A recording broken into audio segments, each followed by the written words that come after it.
Jika kita berbicara tentang air tanah, Bapak Ibu ya, air tanah ini kan sudah menjadi hal yang memang krusial gitu ya, yang dimana ini tuh salah satu sumber daya alam yang memang sangat penting gitu bagi kehidupan gitu. Terutama memang wilayah-wilayah yang bergantung pada air ya, seperti itu. Misalkan yang dimanfaatkan untuk berbagai kebutuhan sebenarnya, baik itu kebutuhan domestik, pertanian, bahkan sampai dengan industri seperti itu.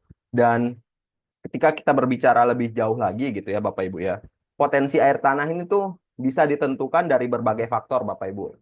Nah, faktor-faktor inilah yang nantinya akan menjadi parameter kita gitu ya dalam melakukan analisis potensi air tanah ini gitu. Dan secara umum kita bisa lihat di sini itu seperti karakteristik geologi, lalu kondisi hidrologi, jenis tanah, sampai dengan pola curah hujan yang dimana sebenarnya pola curah hujan ini kan suatu hal yang kepentingannya sangat tinggi gitu ya. Bisa kita katakan seperti itu gitu. Karena memang dia memanfaatkan air hujan lalu disimpan di dalam tanah gitu. Seperti itu. Nah, analisis potensi air tanah ini nanti itu tujuannya kita untuk mengidentifikasi area-area yang mana cadangan air tanahnya itu tinggi gitu ya, tinggi sampai dengan rendah nanti. Nah, nanti kita bisa lihat nih eh, cakupan areanya atau delineasi area-area mana saja yang berdasarkan hasil analisis yang kita lakukan itu dia apakah masuk kategori air tanah tinggi sampai dengan rendah seperti itu. Nah, sebelum kita masuk ke metodologi analisis yang akan saya jelaskan, kita tentu perlu tahu nih isu-isu strategis terkait dengan eh, air tanah ini, Bapak Ibu. Nah, yang pertama, isu strategisnya itu tentu di hari-hari ini ya, eksploitasi berlebihan gitu, penggunaan air tanah yang cukup masif gitu ya, yang memang eh, tidak sesuai kebutuhan gitu ya digunakan sehingga itu kan mempengaruhi juga ya mempengaruhi air tanahnya gitu, cadangan air tanahnya seperti itu ya. Nah, lalu juga pencemaran air tanah nih. Pencemaran air tanah ini kan tentu disebabkan oleh aktivitas manusia ya, seperti limbah domestik gitu ya, limbah industri dan penggunaan pupuk gitu. Nah, itu juga tentu mempengaruhi kualitas air tanahnya gitu. Lalu kurangnya data dan pemetaan potensi air tanah. Nah, ini yang nantinya akan kita coba lakukan gitu ya, Bapak Ibu ya. Kita akan melakukan pemetaan potensi air tanah, lalu kita dapatkan hasil analisisnya dan cakupan-cakupan area-area mana saja yang memang masuk kategori tinggi atau rendah seperti itu. Nah, ini yang terakhir adalah dampak dari perubahan iklim gitu ya, Bapak Ibu ya. Nah, mungkin kalau ada Bapak Ibu yang mungkin mengikuti kelas Python kemarin, itu kan kita bahas tuh ya terkait dengan El Nino gitu atau dampak dari perubahan iklim ini memang sangat krusial sekali ya. Terjadi misalkan dampak dari El Nino itu kan dia menyebabkan kekeringan dan itu juga mempengaruhi dari si cadangan air tanah ini Bapak Ibu seperti itu. Nah, ini kita masuk ke metodologi analisis. Jadi di sini metodologi analisis yang saya gunakan di sini, ini saya kumpulkan dari berbagai sumber ya, berbagai jurnal, berbagai penelitian gitu yang sudah dilakukan. Jadi di sini ada beberapa parameter Bapak Ibu, mulai dari data curah hujan, lalu produktivitas aquifer, data geologi. Nah, drainage density ini lebih ke kerapatan sungainya ya, kerapatan sungai, lalu penggunaan lahan, jenis tanah, sampai dengan kelerengan. Nah, nanti ketujuh parameter ini itu kita akan coba klasifikasikan kategori-kategorisasinya, lalu kita akan lakukan scoring ya. Dari scoring-scoring itu kita akan dapatkan nih nanti bobot-bobotnya gitu ya. Mulai dari misalkan curah hujan itu bobotnya 25% gitu ya. Nah, dari mana saya dapatkan bobot 25% ini? Itu tentu dari sumber-sumber referensi terkait ya. Dan sebenarnya bobot-bobot ini juga Bapak Ibu bisa justifikasi ya sebenarnya. Justifikasi sesuai dengan referensi dari Bapak Ibu masing-masing gitu. Kalau misalkan ada referensi terkait gitu ya. Misalkan nih curah hujannya eh, bobotnya itu 30% gitu ya. Nah, itu terserah preferensi sebenarnya. Tapi nanti yang akan lebih saya tekankan di sini itu adalah bagaimana sih cara mengolah data-data ini sehingga siap olah dan kita dapatkan nih nanti hasil analisisnya seperti itu. Oke, lanjut. Nah, ini kita sudah masuk ke ketersediaan datanya ya. Yang dimana sebenarnya saya sudah juga singgung di pertemuan pertama gitu ya terkait dengan data-data ini. Tapi tidak apa-apa ya, kita coba ulang lagi. Nanti kita akan coba ulang olah dari awal juga ya. Mulai dari curah hujan, produktivitas akuifer, sampai dengan kelerengan. Hanya saja mungkin di pertemuan ketiga ini, hasil analisis kita nanti berupa data raster, Bapak Ibu. Karena kan kalau data vektor mungkin kita sudah pernah coba ya di hari pertama gitu, itu base-nya kan data vektor ya. Nah, nanti kita coba lihat nih, untuk data raster pengolahannya itu seperti apa. Yang dimana sebenarnya kalaupun Bapak Ibu mau mengolah dalam bentuk data vektor, itu juga tidak masalah ya. Itu tetap bisa gitu. Tapi kita akan coba cara untuk bagaimana kalau misalkan datanya nanti tuh based on raster gitu ya, seperti itu. Nah, ini yang pertama itu adalah data curah hujan, Bapak Ibu. Nah, data curah hujan ini kan kita dapatkan dari websitenya CHIRPS ya, yang dimana eh, data-data curah hujannya itu hanya tersedia bulanan ataupun harian gitu ya, yang dimana itu nanti perlu ada pengolahan lebih lanjut gitu. Jadi tidak bisa langsung digunakan gitu ya. Sebenarnya data dari CHIRPS itu tentu harus ada proses pengolahannya lagi gitu. Nah, kalau resolusi originalnya itu data CHIRPS curah hujan ini tuh 5 kilometer per pixel gitu. Tapi nanti kita olah itu menjadi 30 meter per pixel. Tentu ada proses interpolasi ya, yang dimana proses ini juga sudah kita lakukan ya di hari pertama seperti itu. Nah, ini adalah kelas-kelas curah hujan, kelas dan skor curah hujannya. Kalau misalkan nanti curah hujan per tahunnya itu di 500 meter, 500 milimeter per tahun, itu nanti skornya 1 gitu. Sampai dengan skor tertinggi ini tuh di mana dia curah hujannya itu lebih dari 2000 milimeter per tahun. Yang di mana bobotnya di sini itu adalah 25% untuk curah hujan ini gitu ya. Seperti itu. Lanjut. Nah, ini produktivitas aquifer. Nanti akan ada eh, debitnya ya, debit di mana air itu dapat mengalir. Apakah dia eh, deras gitu ya, tentu skornya nanti makin tinggi gitu. Seperti itu. Nah, ini saya dapatkan sumber datanya dari SDM ya.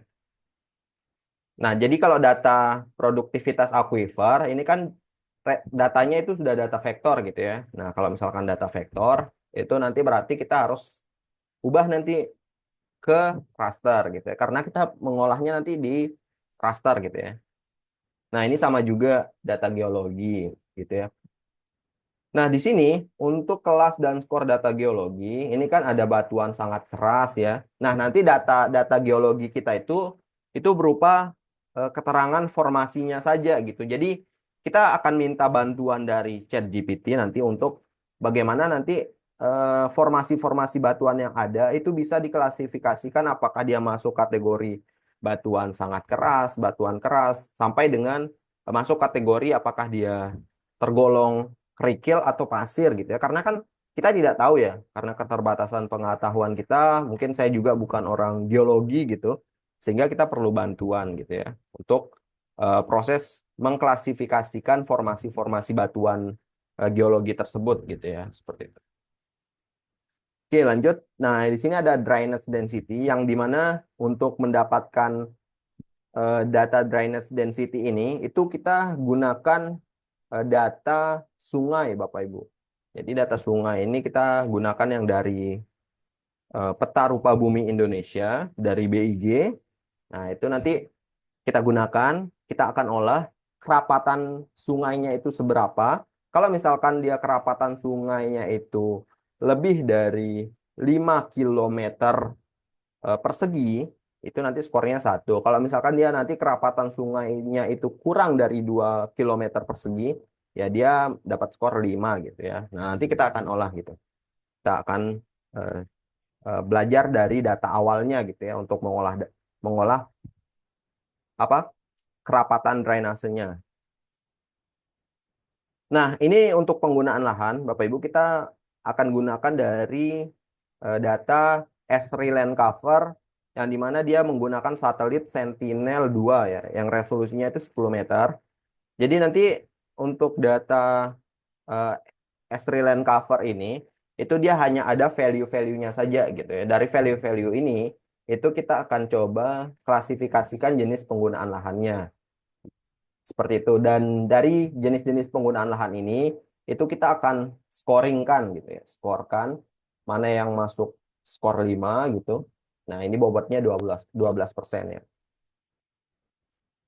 Oke, lanjut. Ini untuk kategori jenis tanah. Sebenarnya untuk apa karakteristik tanahnya ya.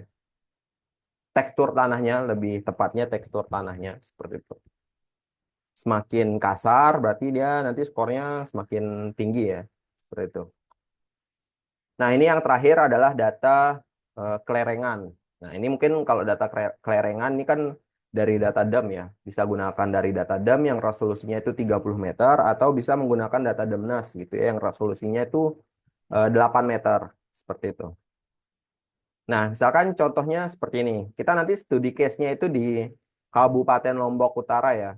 Yang misalkan nanti skor curah hujan kita dapatkan di skor 3, 4, 5. Jadi tidak harus ada skor 1, 2, 3, 4, 5 ya Bapak Ibu ya. Tergantung data kita gitu. Kalau misalkan data kita menunjukkan tidak ada yang masuk skor 1 atau 2, ya udah berarti skor yang ada aja gitu.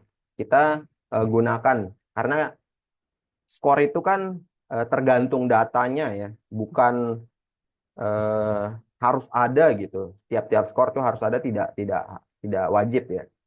Seperti itu. Yang penting skalanya itu 1 sampai 5 gitu, Bapak Ibu ya. Oke. Nah, ini adalah hasilnya. Ketika nanti misalkan kita dapatkan hasil 1 sampai 2, berarti eh, skor tersebut itu masuk kategori rendah ya, rendah sampai dengan sangat rendah gitu untuk apa cadangan potensi air tanahnya gitu. Dan skor tertingginya ini ada di 4 sampai dengan 5 seperti itu ya.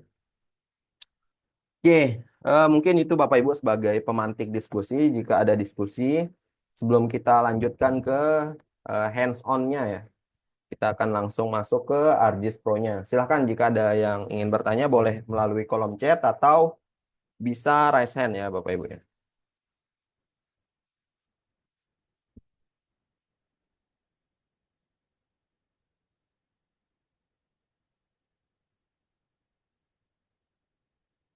Ini seperti biasa kita buka ArcGIS Pro-nya, kita akan buat project.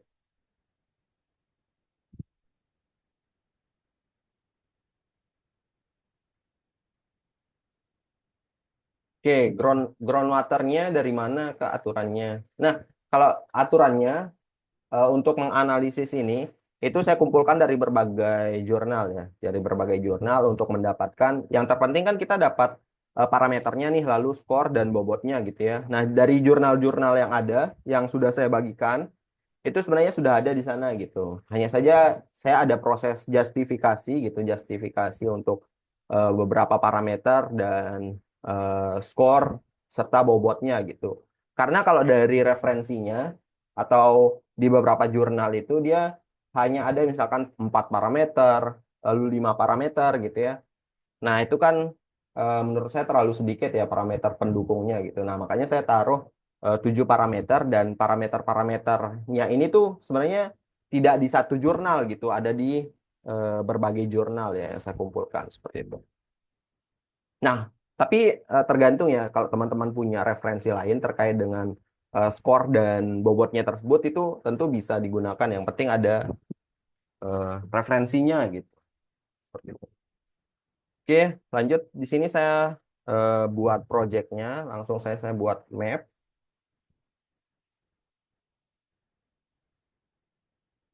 Nah, di sini kita tinggal simpan ya, seperti biasa.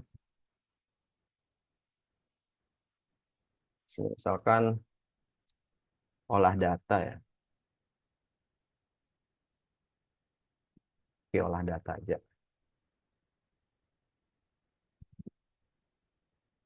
Nah, di sini saya langsung simpan saja ya. Oke.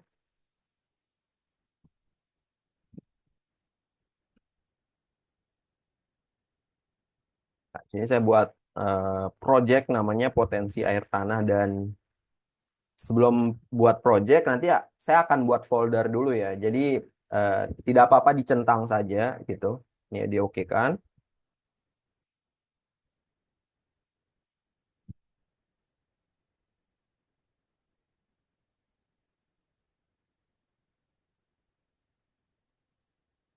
Oke, ini terlihat ya. Saya matikan saja Word Imagery-nya. Nah, di sini sebelum kita inputkan datanya, tentu kita harus koneksikan dulu ya folder tempat menyimpan data-datanya ya. Di sini di bahan praktik, saya sudah bagikan ya, Bapak Ibu bisa gunakan.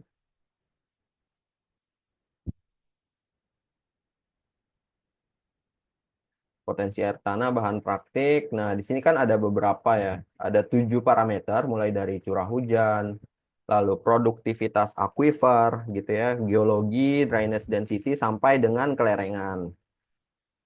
Nah, tentu pertama di sini harus ada area of interest-nya ya. Karena area of interest-nya ini sebagai pembatas kita dalam bekerja gitu ya. Nah, ini kita inputkan AOI-nya. Nah, ini ada di Kabupaten Lombok Utara ya.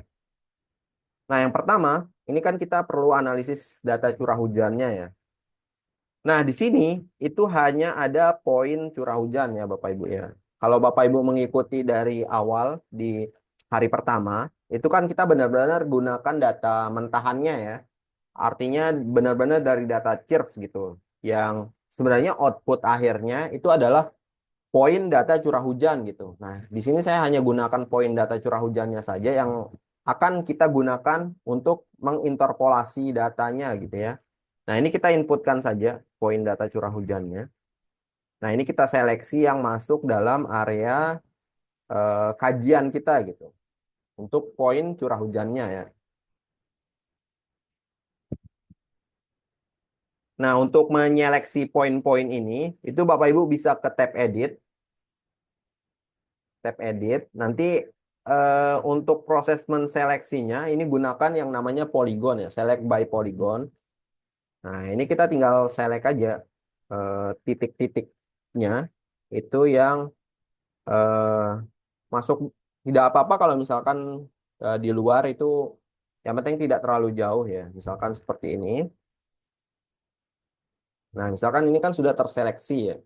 Ya kita ekspor saja yang sudah terseleksi di poin curah hujan ini, kita klik kanan, lalu di data kita ekspor fitur gitu. Ekspor fitur. Nah, ini kita simpan saja namanya ya, poin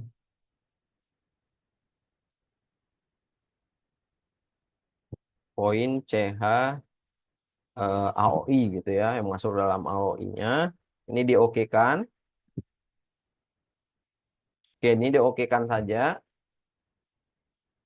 Nah, yang di bawah yang secara global poin curah hujannya ini kita remove saja ya. Kita remove. Nah, sehingga kita dapatkan yang memang masuk dalam AOI-nya gitu. Nah, sebelum kita melakukan proses interpolasi, Bapak Ibu, eh, tentu yang perlu diperhatikan gitu ya, proses interpolasi itu kan dari data-data poin ini, itu dia sudah memiliki value sebenarnya. Kalau kita open attribute table, nah di sini dia sudah punya value. Value-nya ini yang dilihat adalah grid code-nya ya, grid code-nya. Di sini berarti grid code-nya dari data curah hujan ini misalkan poin 1 nih ada 870 mm per tahun gitu berarti. Nah, ini sudah datanya sudah per tahun ya. Nah, selanjutnya ya kita lihat nih apakah sudah memiliki preferensi koordinat gitu ya. Bisa klik kanan nanti properties di source. Nah, di sini di spatial reference. Nah, ini kan belum ada unknown coordinate system ya. Kalau unknown coordinate system, kita harus mendefinisikan dulu awalnya untuk koordinat referensi koordinatnya dari data point ini gitu. Berarti kita masuk ke Geoprocessing Tools. Nah, di sini kita cari yang namanya Define Project. Define Project ya. Nah, Define Projection. Kita harus definisikan dulu nih si data point curah hujan ini itu secara geografis dulu ya. Tidak boleh langsung ke UTM. Dia harus secara geografis dulu, baru setelah secara geografis, baru nanti secara UTM-nya ya. Seperti itu. Nah, ini bisa koordinat sistem ini langsung saja current map gitu ya. Nah, ini current map ini sudah WGS 1984, ini di running saja. Nah, setelah dia memiliki referensi secara global gitu ya, secara geografis, ini baru kita definisikan lagi ke UTM-nya ya. Kita cari yang namanya project gitu. Project Data Management Tools yang paling atas. Nanti kita inputkan lagi nih poin curah hujannya. Nah, di sini dikatakan sudah dia memiliki referensi spasial secara geografis gitu. Berarti selanjutnya tinggal kita ke zona UTM-nya yang terproyeksikan, Project Coordinate System. Nah, karena wilayah Lombok Utara ini masuk di zona 50S gitu ya, kita cari UTM, nanti WGS 1984 di Southern Hemisphere. Nah, ini kita cari 50S. Nah, yang ini ya, tinggal di oke kan. Lalu di running saja. Nah, ini kita dapatkan data poin curah hujan yang sudah terproyeksikan. Selanjutnya, dari data poin curah hujan yang sudah terproyeksikan ini, itu kita langsung saja untuk menginterpolasikan data poin curah hujan ini gitu. Biar dia, karena kalau kita mau menganalisis kan dia harus ada areanya ya. Area gitu. Karena nanti outputnya yang hasil dari analisis potensi air tanah ini kan berupa area gitu ya, tidak berupa poin gitu. Sehingga kita perlu menginterpolasikan dengan menggunakan metode IDW. Kita cari saja IDW gitu. Nah, di sini sudah ada penjelasannya, interpolasi data raster from data point gitu ya. Nah, ini untuk digunakan IDW tekniknya gitu ya. Kita klik saja yang Spatial Analysis Tool. Kita masukkan data point curah hujannya. Nah, untuk Z value field-nya, ini jangan pilih yang point ID ya. Pilih saja yang grid code. Nah, ini kita ganti aja, kita rename saja data curah hujan gitu. Untuk cell size-nya, ini kita ubah jadi 30 meter ya.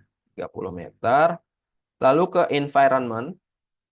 Ini untuk processing extend-nya kita gunakan agar sesuai dengan AOI-nya ya. Nah, ini dipilih sesuai AOI.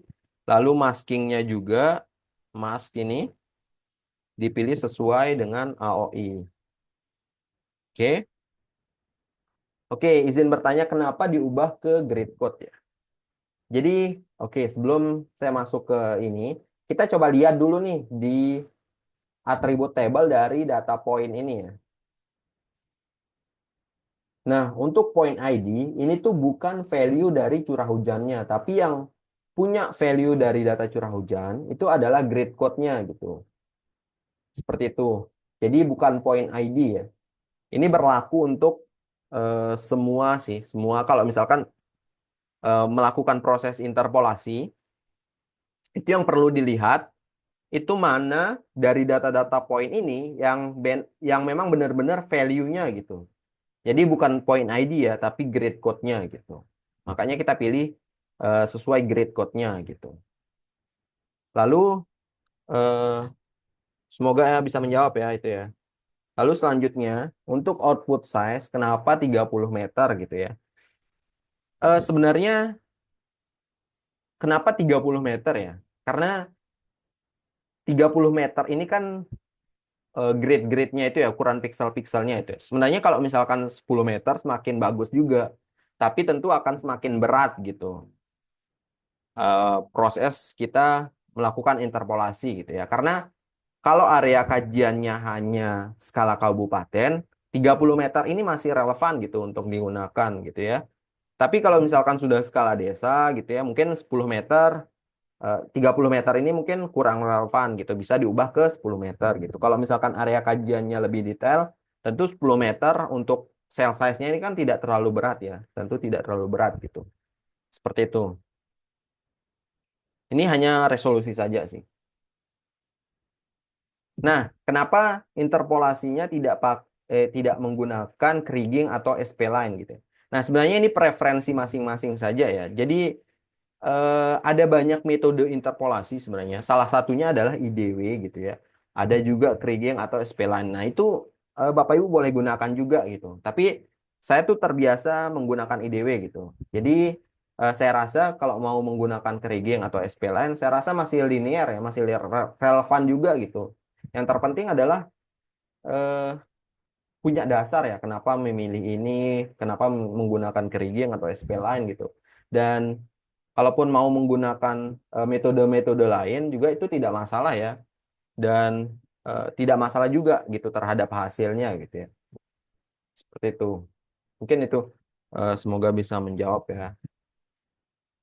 Oke, kita lanjut. Tadi kita sudah menyeting beberapa parameter-parameternya dan juga environment-nya ya. Yang dimana di environment ini hanya kita membatasi area kajiannya saja gitu. Jadi untuk processing extend-nya sesuai dengan AOI, lalu masking-nya juga sesuai AOI gitu. Seperti itu. Nah, ini tinggal kita running saja. Oke, ini kita tunggu dulu.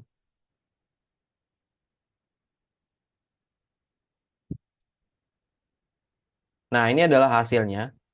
Jadi bisa kita lihat ya bahwa proses interpolasi itu dia mengasumsikan nih, misal dari poin yang satu, saya coba eh, select dulu ya.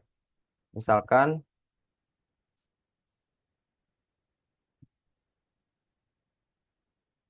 Misalkan dari poin yang ini nih ke poin yang ini gitu ya. Kita coba lihat untuk atribut tabelnya. Nah, ini kan dari poin ini kan dia 1275 ya. Ke poin ini itu kan berbeda ya. Nah, nanti dia akan membuat area yang dia mengestimasikan gitu. Perubahan dari poin ini ke poin ini itu berapa gitu. Nah, berarti dia di area-area yang kosong ini tidak ada poinnya, dia akan mencoba mengasumsikan berapa sih estimasi value-nya gitu. Nah, seperti itulah kira-kira ya untuk proses interpolasi ini gitu. Sehingga dia bisa menjadi area yang dimana data ini nanti kita gunakan gitu untuk melakukan analisis lebih lanjut gitu ya, seperti itu. Oke, seperti itu terkait dengan interpolasi. Nah, setelah kita mendapatkan data curah hujan, ini saya coba simbolisasikan dulu ya. Saya tidak menggunakan classify, langsung stretch gitu ya. Biar saya bisa lihat value-nya gitu, value terendah dan value tertingginya gitu. Oke, kalau dari data poligon bisa dirubah ke poin. Ya, tentu sangat bisa ya. Tapi nanti data poligon itu, misalkan contohnya gini ya. Saya coba create fitur dulu. Nah, misalkan data poligonnya nanti itu seperti ini ya. Lalu data poligonnya ada seperti ini. Nah, nanti poin yang dibuat itu bisa di tengah-tengah area poligon ini gitu ya. Atau di tiap-tiap vertex gitu untuk data poinnya. Itu bisa. Kalau misalkan data poinnya nanti dikonversi data poligonnya dikonversi ke poin, nanti itu kan ada pilihan ya, apakah dia insight atau berdasarkan vertex-nya ini gitu akan dibuat poin gitu ya, seperti itu. Nah, itu bisa. Kalau misalkan insight berarti dia nanti benar-benar di tengah-tengah dari data poligon ini poinnya gitu. Seperti itu. Nah, ini saya delete saja. Oke, mungkin itu ya, semoga bisa menjawab. Oke, kita lanjut. Nah, Jadi tadi sampai kita sudah melakukan proses interpolasi data curah hujan ya. Yang dimana data curah hujan ini kita bisa lihat untuk value terendah dan value tertingginya. Ini kan value terendahnya di data curah hujan per tahun di tahun 2023. Ini tuh 1174 mm per tahun dan yang tertingginya itu 2229. Yang dimana untuk value tertinggi ini itu yang warna putih ya. Yang rendah ini yang hitam. Kalau misalkan mau diganti, ini tinggal klik kanan saja. Misalkan dari eh, biru ke putih gitu ya. Nah, seperti ini. Nah, itu tentu sangat bisa. Oke. Nah, ini kita sudah dapatkan, sudah mengolah satu data parameter ya.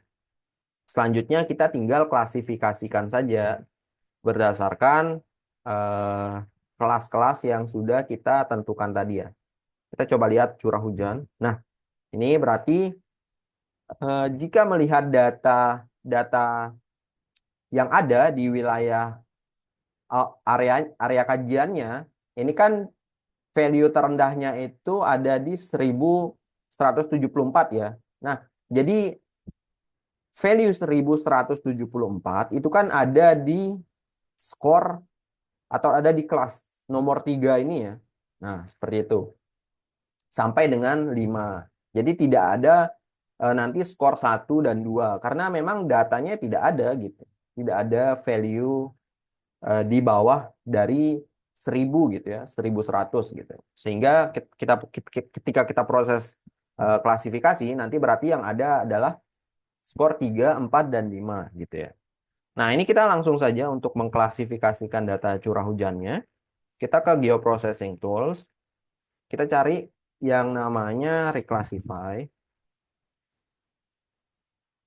Nah, ini ya, Spatial Analysis Tool. Tinggal data curah hujannya kita inputkan. Lalu kita klasifikasikan. Nah, ini kita ubah menjadi 3 kelas. Yang dimana kelas pertama ini itu 1001 sampai dengan 1500. Ini kita taruh 1500 saja untuk nilai tertingginya. Lalu di sini berarti 2000, 1500 sampai dengan 2000. Berarti eh, yang skor 5 ini kan lebih dari 2000 ya. Nah, ini kita biarkan saja lalu kita okekan. Nah, di sini teman-teman jangan lupa ganti ya untuk merubah value yang ada di sini.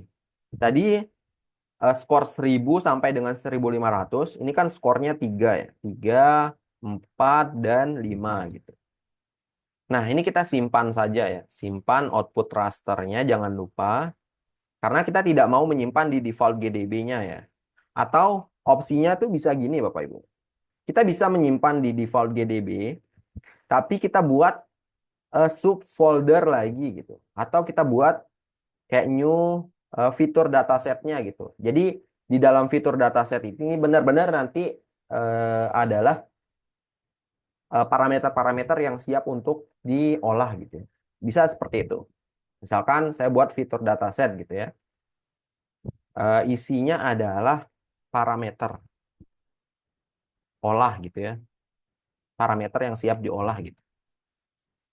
Koordinat sistemnya ya udah saya biarkan saja. Atau kalau misalkan mau diubah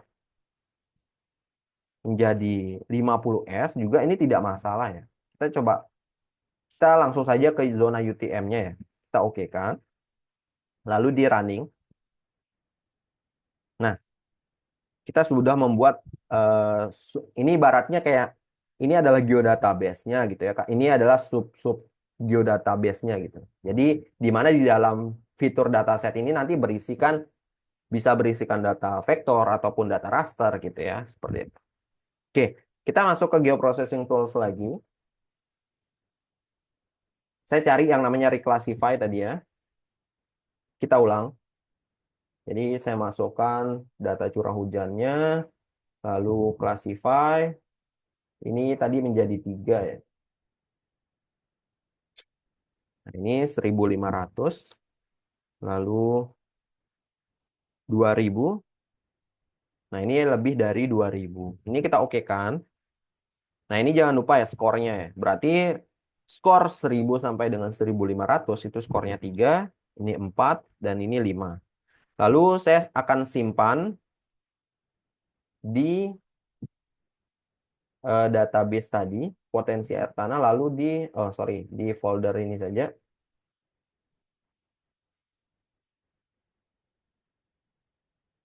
Di sini tuh harusnya ada fitur datasetnya ya.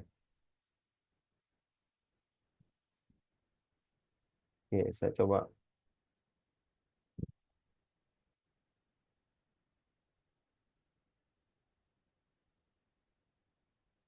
Oke, ini harus dikoneksikan dulu ya.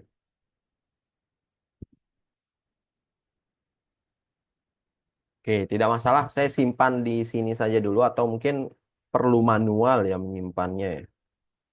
Kita simpan di default GDB-nya saja. Kita ubah, berarti ini adalah eh, skor dari si curah hujannya ya. Nah, skor dari curah hujan gitu. Tinggal di running. Oke, koordinat sistemnya kalau kita lihat, nah di sini sudah 50S ya. Udah kita biarkan saja. Ini tinggal kita running saja Bapak Ibu. Ini tinggal di running. Nah, ini adalah hasil dari skor curah hujannya.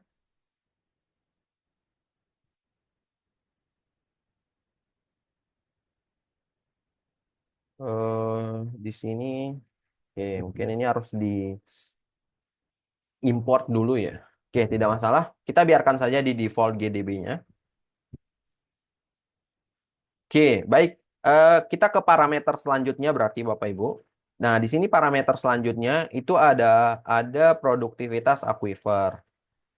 Nah, ini kita tinggal inputkan saja produktivitas aquifernya. Ini saya nonaktifkan dulu, lalu yang data curah hujan ini saya remove saja. Nah, dari data produktivitas aquifer ini kita coba lihat dulu nih atribut tabelnya.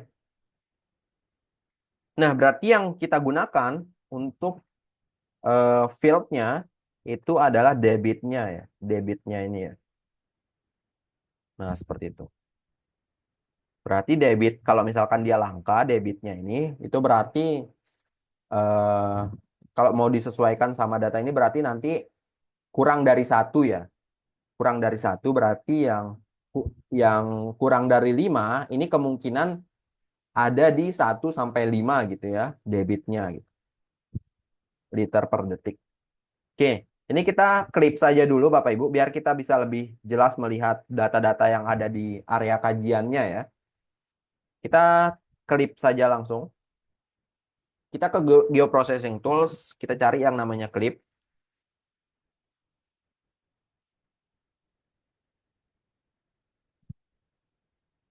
Nah, ini yang paling atas ya, klip. Lalu kita inputkan data yang mau diklip. Lalu inputkan data pengklipnya ya, data yang menjadi parameter klipnya, klip fiturnya ya. Nah, ini produktivitas aquifer klip ya. Nah, ini tinggal di running saja. Nah, ini data yang di bawah, yang secara global ini di remove saja. Nah, ini kita mendapatkan data yang ada di area kajian kita ya. Nah, ini coba di open attribute table dulu, dilihat. Nah, di sini ada eh, beberapa kategori ya, yang dimana kita hanya menggunakan field yang ada di debit saja. Bapak Ibu bisa melakukan di solve gitu ya, biar lebih termanajemen. Ini kita di solve saja ya. Di solve berdasarkan karena kita mau ambil debitnya, ya udah kita di solve saja langsung ya. Di solve, diinputkan produktivitas aquifer di solve. Di solve fieldnya ini berdasarkan debitnya ya. Nah, ini jangan lupa dicentang ya, create multipart features. Nah, sebelum kita lanjut, ini kita coba lihat dulu untuk koordinat sistemnya. Kalau misalkan belum berubah menjadi zona UTM, ini kita ubah dulu. Nah, ini kan WGS ya. Ya udah kita ubah ke environment-nya. Kita masuk ke environment-nya. Di sini untuk output koordinat sistemnya diubah ke 50S ya. Nah, ini saya masukkan ke favorit langsung. Ini tinggal dipilih zona UTM 50S, diokekan. Tinggal di run saja. Nah, ini yang bawah di remove saja. Nah, kita mendapatkan data produktivitas aquifer di area kajian dan kita sudah melakukan dissolve. Nah, ini kan yang kurang adalah field score-nya ya. Jadi dari debit ini kita akan melakukan scoring gitu. Ini kita tinggal tambahkan saja field-nya. Field untuk scoring-nya. Score. Ini kita pakai double, lalu di save. Ini di close. Nah, kita tinggal lihat nih, berarti kalau misalkan di sininya tidak ada, ya udah kita tuliskan di sini no data saja Bapak Ibu.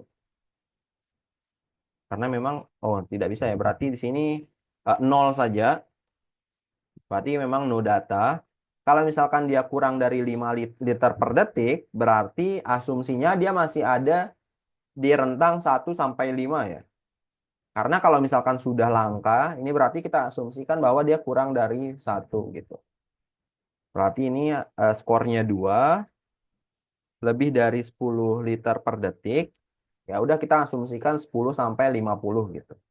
Berarti masuk skornya itu 4. 5 sampai 10 ini 3. Lalu ini adalah 1. Oke.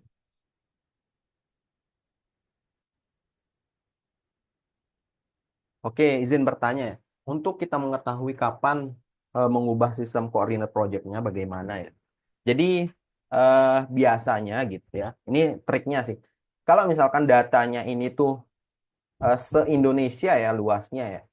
Nah, itu sudah dipastikan bahwa itu belum UTM kan karena masih secara geografis ya. Masih secara umum, secara luas gitu. Seperti itu. Nah, kalau misalkan Bapak Ibu dapat data nih, Mas, misal dari instansi terkait di wilayah skala regional lah, skala kabupaten gitu ya. Misalkan dari Bapeda kabupaten mana gitu ya data-datanya. Nah, itu biasanya data-datanya itu sudah terproyeksikan ke UTM biasanya. Jadi seperti itu. Tapi perlu dicek lagi ya. Untuk koordinatnya nih klik kanan saja, properties gitu. Nah, nanti di sini kan bisa dilihat nih spatial reference-nya gitu ya. Apakah dia sudah terproyeksikan secara UTM atau belum gitu. Nah, untuk pertanyaannya kapan kita merubah ke UTM itu tergantung nih Bapak Ibu. Kalau misalkan kita kan mau mengolah data-data ini kan based on raster ya, based on raster. Nah, biasanya ketika kita mengkonversi data vektor ini menjadi data raster gitu, nah itu biasanya datanya itu harus sudah terproyeksikan secara UTM gitu, karena dia kan nanti kita akan ada proses men-setting berapa pikselnya ya. Nah, berapa pikselnya itu dia itu satuannya kan meter ya. Nah, meter. Jadi kalau misalkan dia masih masih di zona geografis, biasanya satuannya nanti tuh derajat gitu. Nah, itu kalau misalkan derajat kan kita agak kesusahan ya menghitung berapa meternya gitu. 1 derajat tuh berapa meter gitu ya. Itu agak susah. Nah, mending kita konversi aja langsung ke UTM-nya gitu. Seperti itu. Oke, mungkin itu ya. Semoga bisa menjawab. Nah, ini sebenarnya tidak ada perbedaan ya. Kalau misalkan cuman yang perlu digarisbawahi bahwa untuk mengubah data melalui koordinat melalui environment ini, itu dia benar-benar harus sudah punya koordinat secara geografis dulu. Tapi kalau misalkan dia belum punya gitu ya, belum punya yang tadi seperti data curah hujan itu kan dia unknown koordinat sistem ya, unknown spatial reference gitu. Nah, itu dia kita tidak bisa ke environment ini langsung ke zona UTM. Bisa sebenarnya tapi ke geografis dulu gitu. Tidak bisa langsung ke UTM. Bisa, tapi harus ke geografis dulu gitu. Seperti itu. Lalu setelah dia ada geografis, eh, didefinisikan proyek koordinat sistemnya itu geografis, baru nanti diubah ke UTM. Seperti itu.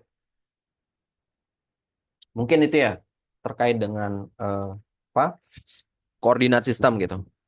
Nah, ini sebenarnya saya ada bahas di kelas basic sih terkait dengan koordinat sistem gitu. Jadi Bapak Ibu boleh ngulang ya untuk yang kelas basic, yang dimana sudah kita bagikan ya untuk aset basic gitu ya. Oke, seperti itu. Nah, ini tadi saya sampai ke pemberian skor ya dari data debit dari data produktivitas aquifer ini ya. Nah, ini kita tinggal save. Jadi jangan lupa diperhatikan Bapak Ibu ketika sudah memberi, karena kan kalau misalkan yang terbiasa menggunakan ArcGIS desktop gitu ya. Nah, tentu kita tidak bisa langsung nih untuk mengubah eh, yang ada di tabel-tabel ini ya atau field-fieldnya gitu ya. Perlu ada start editing dulu, stop editing dulu gitu ya. Nah, itu kalau di ArcGIS Pro itu yang perlu kita perhatikan adalah apakah sudah di save atau belum gitu. Karena kita bebas nih ngubah ini tanpa men-start editing atau tidak gitu. Tapi yang perlu diperhatikan, ini harus dalam kondisi sudah di save gitu. Kalau mau lanjut ke step selanjutnya gitu. Nah, ini kita save. Nah, selanjutnya ini kan data kita sudah punya nih untuk skornya. Nah, ini kita tinggal ubah saja menjadi data raster. Karena kita akan bekerja di data raster gitu ya. Ini kita tinggal cari yang namanya raster to polygon. Nah, ini conversion tool. Kita inputkan datanya produktivitas aquifer ini nih, saya close dulu. Oh, sorry. Kok raster tuh? Polygon tuh raster ya? Polygon tuh raster. Nah, polygon tuh raster. Nah, ini kita inputkan. Lalu, eh, nah di sini nanti kita akan pilih nih value field mana yang mau digunakan. Ya, tentu adalah skor ini ya. Nah, karena dari data skor ini, itu yang terpenting gitu. Dari si parameter-parameter ini gitu ya. Nah, ini kita ambil data skor, field skornya. Nah, ini kita ubah namanya. Ini adalah parameter skor produktivitas aquifer ya. Nah, di sini kan ada cell size-nya ya. Kita samakan aja ya di 30 meter gitu. Nah, cell size ini kalau misalkan tidak diubah ke zona UTM dari input koordinat ini, itu dia nanti tidak bisa ya. Kalau misalkan di setting di sini 30, ini bukan 30 meter maksudnya, tapi 30 derajat gitu. Tapi kalau misalkan sudah di zona UTM, ini dia sudah satuannya meter gitu. Seperti itu ya. Oke, tinggal di running saja.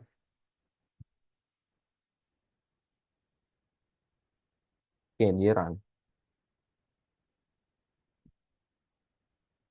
Nah, ini saya remove saja. Nah, seperti ini ya. Nah, ini adalah data parameter dari skor produktivitas aquifernya ya. Seperti ini.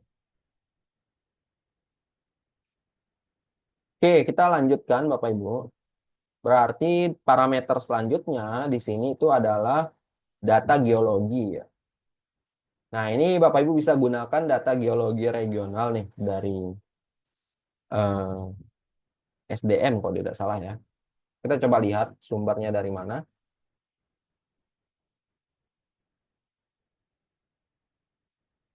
Oh, di sini tidak ada keterangan sumbernya ya.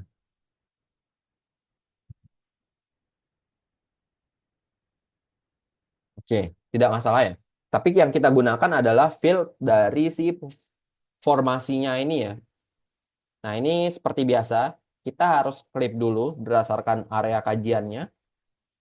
Ke Geoprocessing Tools, kita cari berarti clip. Nah, ini kita inputkan, lalu di clip berdasarkan AOI-nya. Nah, kalau misalkan di sini mau langsung diubah ke UTM, itu tidak masalah ya. Udah langsung saja nanti analisis-analisis selanjutnya dia mengikuti gitu untuk output koordinat sistemnya. Di sini langsung saja di UTM kan. Jika sudah, ini tinggal di run saja. Tinggal di run saja ya.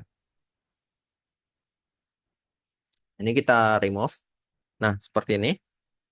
Berarti langkah selanjutnya itu adalah kita mau dissolve ya. Tidak di dissolve juga tidak masalah ya. Tapi biar lebih rapi saja sih. Kita lakukan dissolve saja. Di dissolve, diinputkan. Lalu dissolve field-nya ya kita pilih berdasarkan formasinya ya.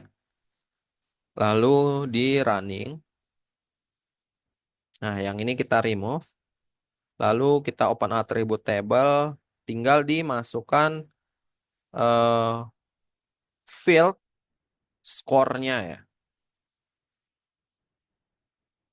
Lalu di sini itu adalah double di save. Nah, ini kita kembali lagi ke paparan ya. Kita coba lihat di paparan. Nah, untuk data geologi, di sini kan dia mengkategorisasi berdasarkan batuan sangat keras, lalu batuan keras, kekerasan sedang, sedimen berbutir halus, kerikil, pasir. Nah, dari formasi-formasi yang ada, ini kan kalau kita tidak punya basic geologi gitu ya Bapak Ibu ya, kita sulit mengklasifikasikan formasi-formasi batuan ini tuh menjadi agar sesuai nih dengan referensi kita gitu. Nah, ini kan tentu kita butuh bantuan ChatGPT gitu ya untuk sebenarnya kalaupun Bapak Ibu mau nyari di referensi-referensi lain juga tidak masalah ya. Jadi di sini saya sudah buat untuk dari ChatGPT-nya gitu. Nah, di sini sertakan sumbernya gitu. Nah, jadi saya coba menyuruh si ChatGPT ini untuk mengkategorisasi formasi batuan yang ada itu menjadi mana nih yang masuk sangat keras gitu ya, keras, lalu batuan kekerasan sedang, halus, atau kerikil pasir gitu ya. Nah, di sini batuan aluvial ini tuh masuk kategori sedimen berbutir halus gitu ya dan lain sebagainya. Nah, dari sini kan kita sudah punya gambaran nih untuk skor-skornya gitu ya. Nah, udah berarti batuan aluvial ini masuk kategori sedimen berbutir halus gitu. Berarti sedimen berbutir halus tersebut itu kan masuk skornya itu kan 4 ya. Nah, seperti itu. Kita ke ArcGIS Pro-nya berarti aluvial ini itu skornya 4 gitu. Lalu batuan gunung api muda ini kita coba lihat nih. Berarti batuan kekerasan sedang gitu ya. Kekerasan sedang tadi tuh skornya 3 gitu ya. Berarti di fieldnya, di scoringnya itu kita kasih 3 gitu. Lalu batuan terobosan, ini kita lihat batuan sangat keras gitu. Berarti kalau sangat keras, ini tuh skornya 1. Formasi EKAS, kita coba lihat batuan kekerasan sedang. Kalau sedang berarti 3. Lalu kali babak gitu ya. Batuan keras. Keras ini skornya 2. Lalu formasi Leko Pico, ini kerikil atau pasir gitu. Kerikil atau pasir tuh skornya 5. Nah, seperti itu. Nah, ini kita save, lalu kita konversi menjadi data raster gitu ya. Oke, tinggal dikonversi berarti raster, poligon to raster ya. Nah, ini kita inputkan, lalu yang fieldnya ini kita pilih berdasarkan skornya ya. Skornya, lalu di rename berarti ini adalah skor dari geologinya. Cell size-nya jangan lupa T30, lalu di run. Nah, seperti ini.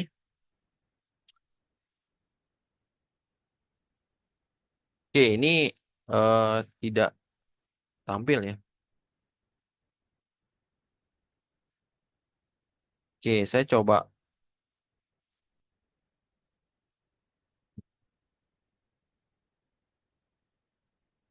Nah, ini kenapa nih tidak tidak tertampil nih? Saya coba properties dulu.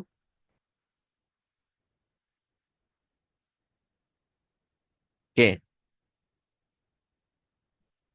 oke, ternyata kalau tidak nampil Bapak Ibu boleh di general show layer et al. Scale ya. Nah, biasanya hanya di visualisasinya saja nih, gitu ya. Nah, ini tinggal di centang aja. Kalau tidak nampak, tidak tampil di muka peta, itu biasanya karena kan dia berdasarkan data inputnya. Kalau misalkan di data inputnya ada gitu secara spasial, ya udah berarti di sininya pasti ada gitu ya.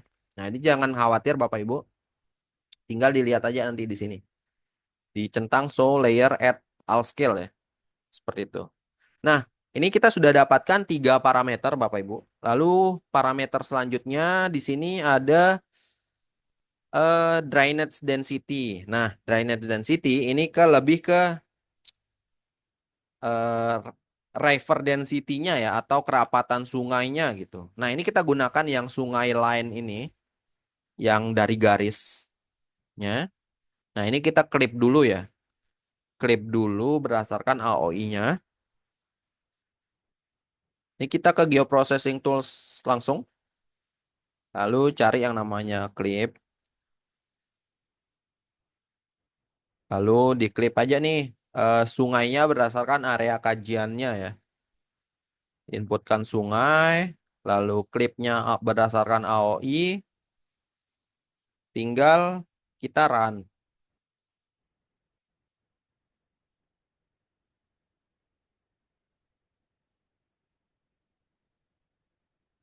Ini saya kasih warna biru saja ya biar terlihat ya. Nah, ini adalah eh, sungai ya. Dari saya dapatkan sungai ini dari RBI ya. Bapak Ibu boleh boleh download juga dari Tanah Air Indonesia. Nah, dari data eh, sungai ini kan masih berupa poin ya Bapak Ibu ya. Jadi kita perlu tahu nih kerapatan dari sungai-sungai ini tuh ada eh, berapa gitu. Nah, dari sehingga kita biar bisa satukan nanti untuk apa? Bisa disesuaikan gitu ya sama aturan yang ada ini gitu. Nah, ini tuh satuannya nanti dia kilometer persegi ya, per kilometer persegi gitu. Nah, ini kita langsung saja. Saya akan menjelaskan sebenarnya ada 2 metode untuk eh, merubah apa membuat drainage density ini atau line density. Yang pertama tuh ada yang namanya kernel density. Kernel dan density ya. Spatial analysis tool yang paling atas. Nah, ini kita inputkan. Nanti kita coba lihat perbandingannya saja ya. Saya akan jelaskan ada 2 metode. Yang pertama kernel density, lalu yang kedua itu ada point density. Nah, ini kalau Bapak Ibu perhatikan, kalau di output cell size-nya ini ada koma, 1, sekian sekian, ini berarti belum diubah nih untuk koordinat sistemnya. Ini masih geografis nih. Kita coba lihat ya, properties. Nah, ini spatial reference-nya berarti dia belum terubah ya.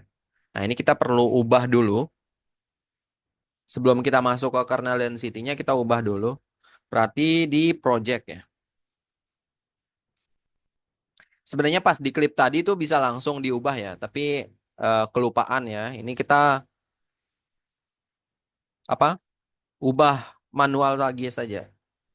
Nah, ini kita inputkan koordinat sistemnya 50S, lalu di run. Nah, ini yang bawah di remove saja. Lalu kita kembali ke kernel density.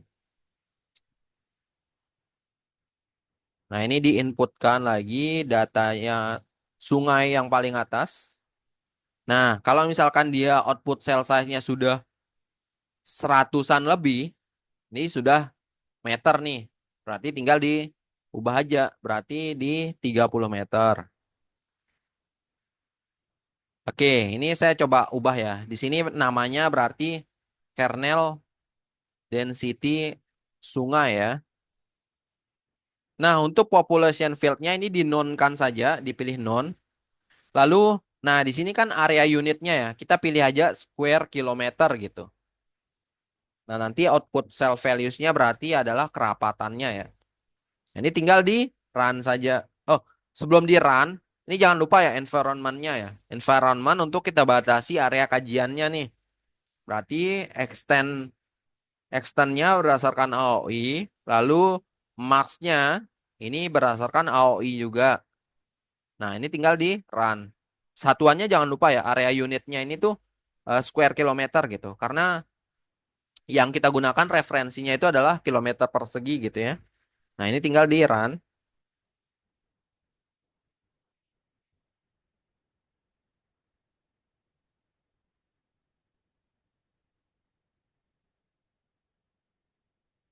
Nah, nanti kita ada dua metode ya. Ini metode pertama. Nanti metode kedua itu menggunakan yang namanya line density gitu. Nah, nanti kita coba lihat nih eh, perbedaannya ya.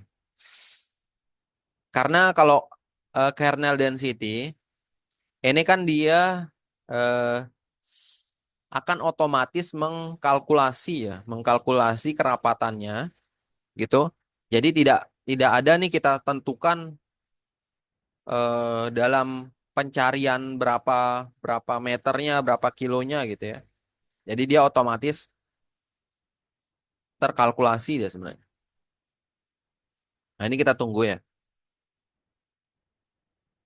Memang agak lama.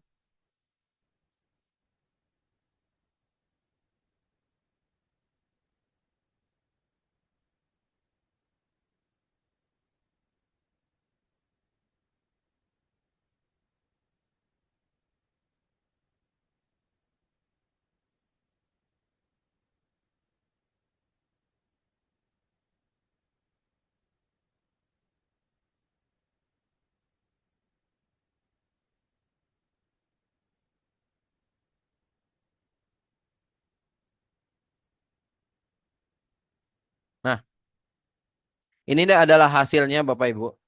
Nah, ini saya coba simbolisasikan ya, biar saya tahu value terendah dan value tertingginya.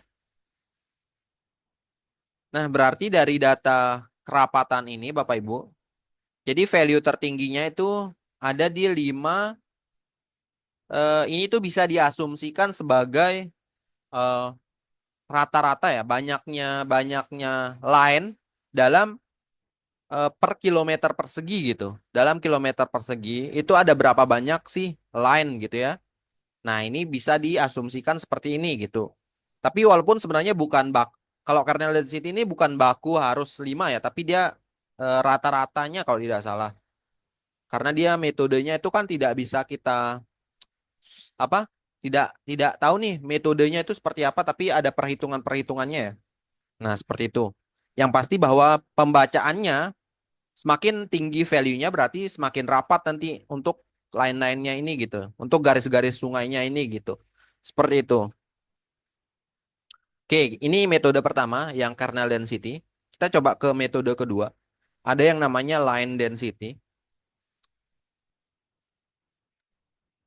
Line density ini ya, yang paling atas ya.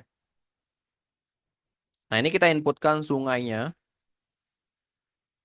Lalu population field-nya seperti biasa kita nonkan saja. Ini kita ubah, rename ya, line density. Sungai. Ini berarti 30 meter. Nah, di sini ada search radius ya. Jadi search radius ini kita bisa tentukan berapa sih area pencarian dari tiap-tiap sungai gitu ya. Misalkan contohnya gini nih Bapak Ibu. Saya punya garis gini, lalu di sini gitu ya. Misalkan ini sungai gitu ya, ini sungai. Lalu di sini ada sungai juga gitu ya. Nah, yang namanya search radius dia akan coba mencari dalam radius misalkan di sini kita tentukan 100 meter gitu ya. Berarti 100 meter di sini gitu ya. Nanti nanti tiap-tiap line ini dia akan mencari 100 meter juga, 100 meter juga gitu ya. Ini 100 meter juga, 100 meter gitu ya. 100 meter. Nah, ini kita bisa asumsikan bahwa value dari line ini itu eh, 0 biasanya atau 0 atau bisa jadi 1 gitu. Seperti itu ya. Nah, berarti kalau misalkan saling singgung, berarti dia kerapatannya nanti tinggi. Seperti ini ya. Berarti bisa jadi ada tiga gitu ya, seperti itu. Nah, mungkin itu ya. Itu analoginya. Nah, itu teorinya ya. Saya tidak belum terlalu ini sih. Tapi itu sudah saya buktikan ya. Kalau saya menggunakan misalkan nih, saya cari di search radiusnya itu misalkan 1 kilo ya. Tiap tiap 1 kilo. Berarti nanti area unitnya, berarti satuan unitnya itu dalam nanti kilometer persegi gitu. Berarti dalam radius pencarian tiap-tiap line itu di 1 kilo, nanti berapa berapa nih sungai dalam satuan kilometer persegi, berapa banyak line gitu, berapa banyak sungai gitu yang terakomodir gitu ya. Kayak gitulah bahasanya. Nah, ini kita coba running. Sebelumnya kita batasi dulu ya. AOI, lalu di maskingnya juga AOI gitu ya. Ini kita coba run. Saya rasa 1 kilo ini terlalu rapat ya area pencariannya. Seharusnya bisa lebih, misalkan di 5 kilo gitu. Tapi kita coba lihat dulu.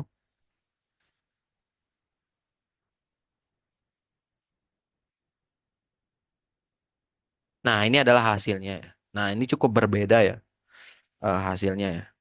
Cukup berbeda, mempengaruhi value-nya juga.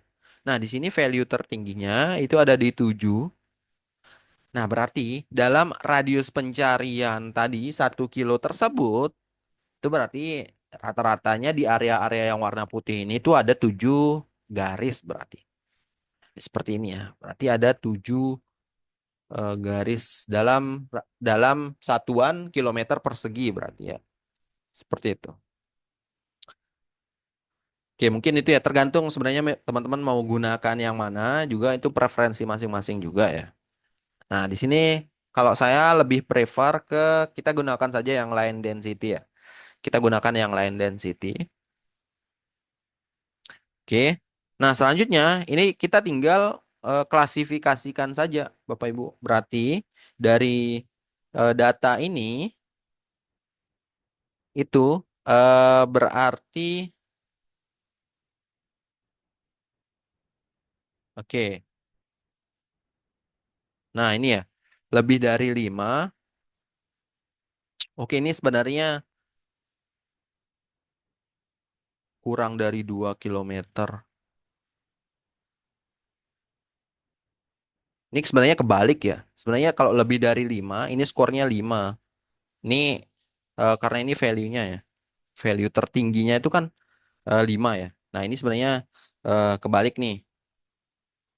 Harusnya, oh sorry, sebentar saya coba lihat dulu ya visualisasinya.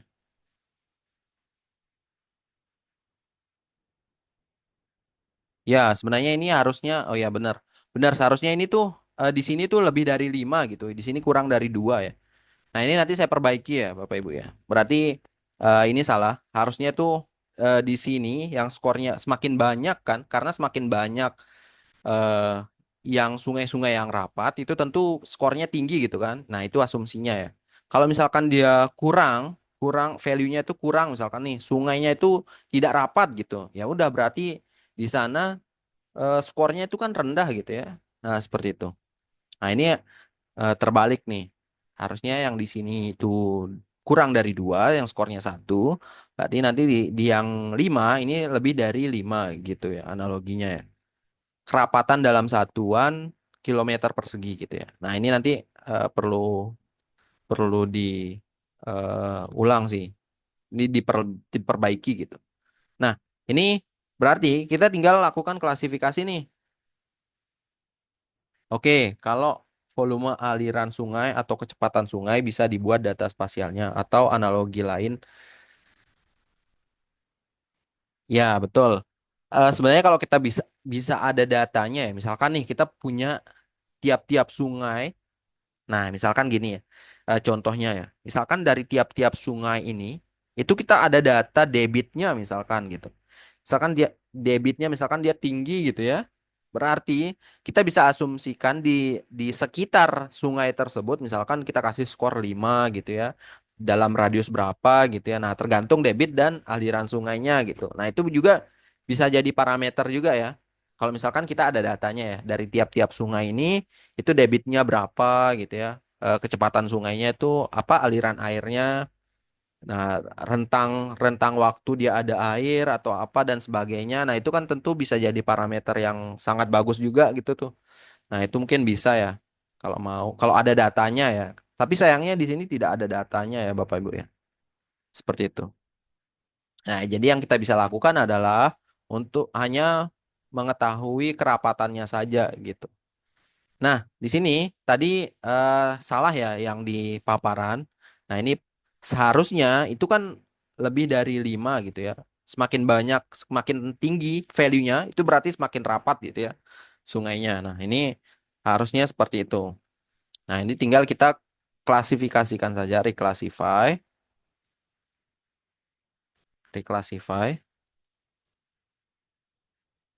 spatial analysis tool. Kita ambil yang line density-nya, lalu kita klasifikasikan. Berarti ini menjadi 5 kelas saja ya. Berarti kurang dari 2. Berarti di sini 2, lalu 3 berurutan ya. 3, 4, dan di sini 5. Dan ini lebih dari 5 ya. Nah, ini diokekan. Ini urutannya benar ya. 1 sampai 5 ya. Berarti 0 sampai 2. Ini adalah skornya itu 1. Nah, seperti ini. Ini berarti skor dari eh, kerapatan sungai.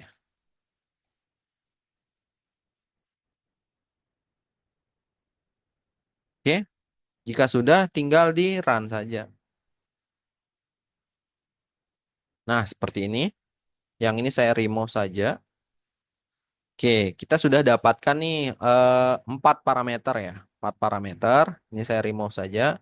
Ini saya grouping saja.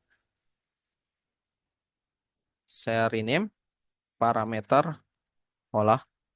Nah, ini yang nantinya akan kita olah gitu ya. Oke, selanjutnya data selanjutnya di sini ada penggunaan lahan gitu ya. Nah, data penggunaan lahan ini bisa Bapak Ibu download karena di sini area kajiannya hanya di NTB ya. Ada sebagian Bali juga. Ini Bapak Ibu bisa download nanti untuk data apa? Tutupan lahan ini gitu. Nah, ini kita tinggal klik saja ya Bapak Ibu ya. Kalau diperhatikan data dari tutupan lahan Sentinel-2 ini itu dia berupa value-value Bapak Ibu. Ada value 1 sampai dengan 11. Ini sebenarnya 12 sampai sekian nih yang hitam-hitam ini tidak ada value-nya ya. Artinya dia tidak ada jenis penggunaan lahannya gitu. Yang ada hanya 1 sampai dengan 11. Ini kalau kita mau simbolisasikan berarti unique values. Oke, dia nanti akan berubah di sini. Oke, kita tunggu ya.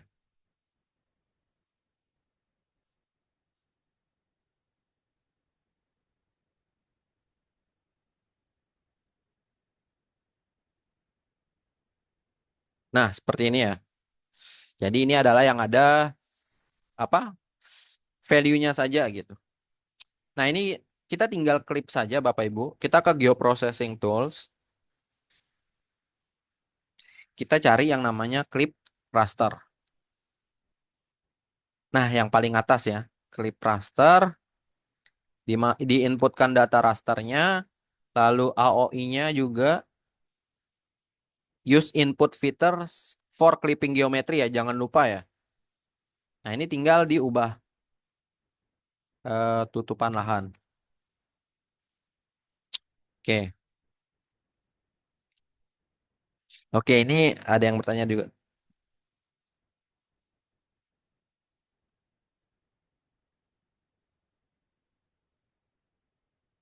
Oke, yang pertama, untuk pengolahan data land use, kenapa tidak menggunakan Citra Landsat atau Sentinel? Oke, saya jawab yang pertama dulu ya. Nah, sebenarnya kalau data penggunaan lahan, ini kita bisa adopsi dari berbagai sumber juga ya. Nah, tapi kalau misalkan nih kita mau gunakan benar-benar dari data data kita olah dari data citra gitu ya. Data citra Landsat misalkan atau Sentinel. Benar-benar dari data citranya gitu. Nah, tentu akan lama ya prosesnya ya. Perlu klasifikasi tutupan lahan dulu, perlu kita download datanya dulu gitu. Se- eh, dan data yang ada di sini juga, ini kan sudah data Sentinel-2 juga gitu, yang memang diolah oleh si Esri Land Cover ini gitu. Dan ini resolusinya juga sudah 10 meter gitu ya, dari base-nya juga sudah Citra Sentinel-2 gitu. Seperti itu. Nah, lalu ya, selanjutnya, apakah hasil pengolahan data land use yang baru didemonstrasikan ini bisa digunakan juga untuk analisis pengembangan komoditas pertanian atau mungkin ada ada tahap atau step yang berubah? Ya, tentu sangat bisa ya digunakan ya. Untuk misalkan kalau mau digunakan juga untuk area pengembangan komoditas pertanian itu tentu sangat bisa ya. Hanya saja perlu disesuaikan nih nanti sama kondisi di lapangannya. Karena untuk kategorisasi pertanian itu dia biasanya agak samar-samar ya. Jadi dia bisa masuk ke perkebunan, kadang gitu. Karena kalau kita berbicara klasifikasi tutupan lahan dari data citra itu kan menurut saya nih kurang kurang bagus gitu. Kalau misalkan digunakan dalam skala yang lebih detail gitu. Tapi kalau misalkan digunakan skala provinsi, skala kabupaten itu masih relevan gitu untuk digunakan. Seperti itu. Karena bisa kita lihat tadi di sini ya. Nah, di sini kan dia kategori 5, nomor 5 ini tuh area pertanian ya, area pertanian gitu nomor 5 gitu. Lalu sisanya perkebunan. Nah, kalau kalau saya tuh kan memang pernah juga nih ke area kajian ini gitu dan cakupan wilayahnya di sini yang warna hijau ini juga masih ada ya area-area pertanian gitu yang memang walaupun dominan juga untuk perkebunan gitu. Seperti itu.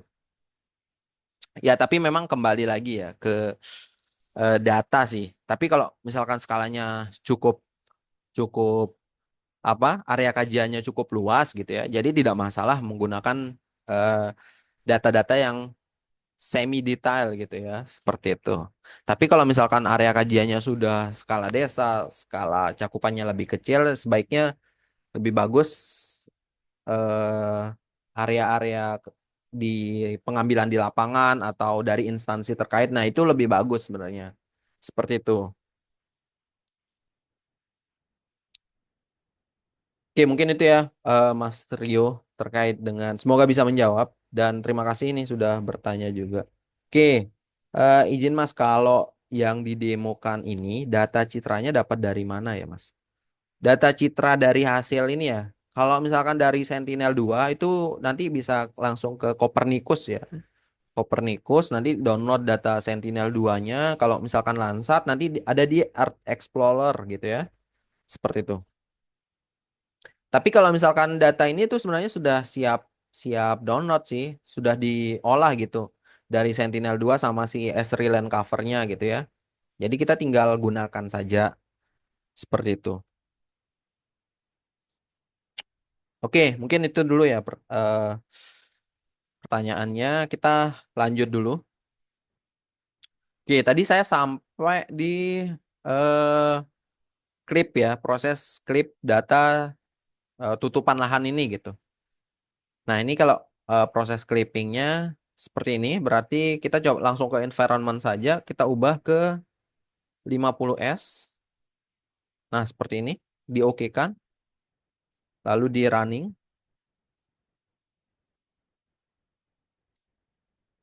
Nah, ini yang di bawah di remove saja, seperti ini.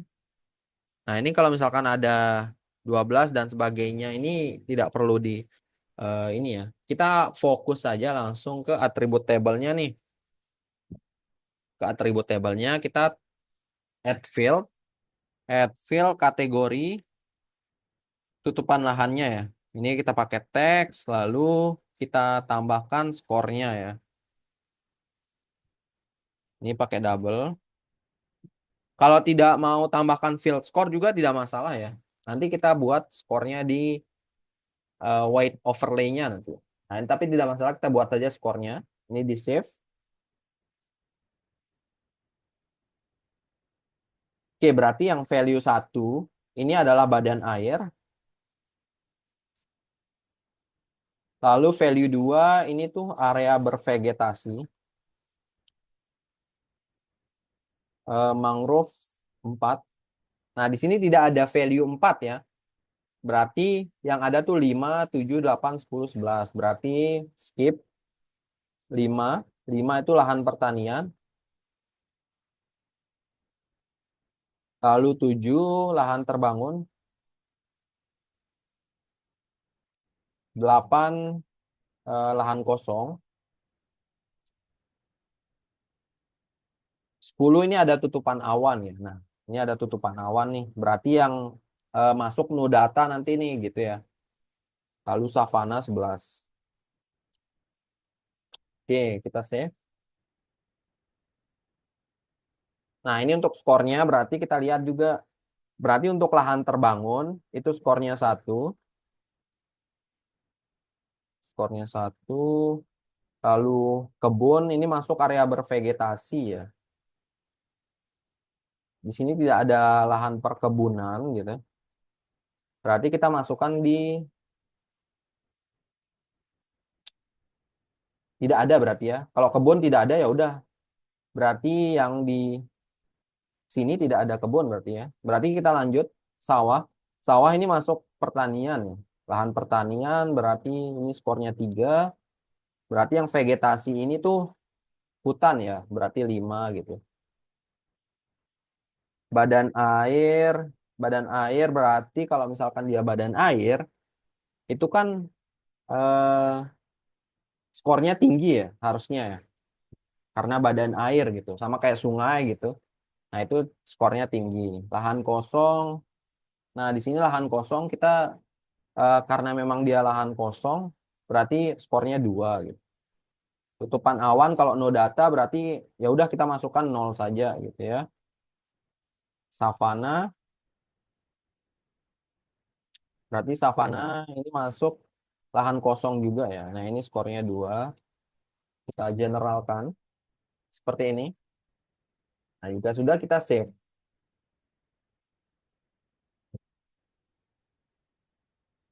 Oke, coba simbolisasikan.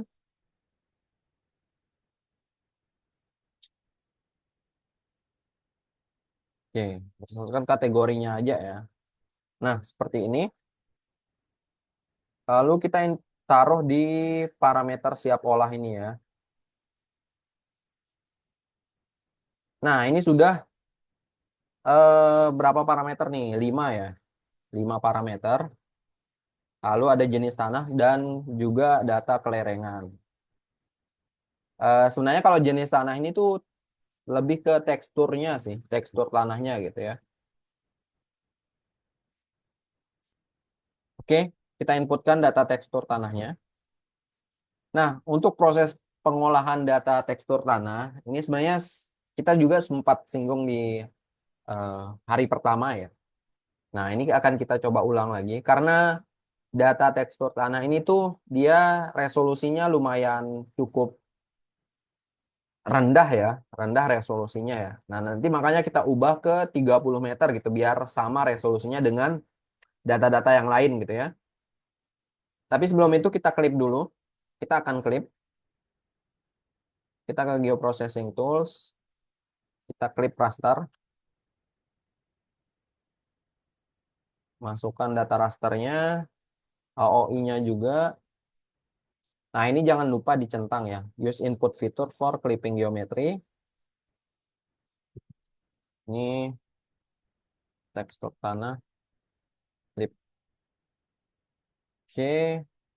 Nah, ini jangan lupa ya, langsung saja kita ubah untuk koordinat sistemnya menjadi 50S. Lalu di run.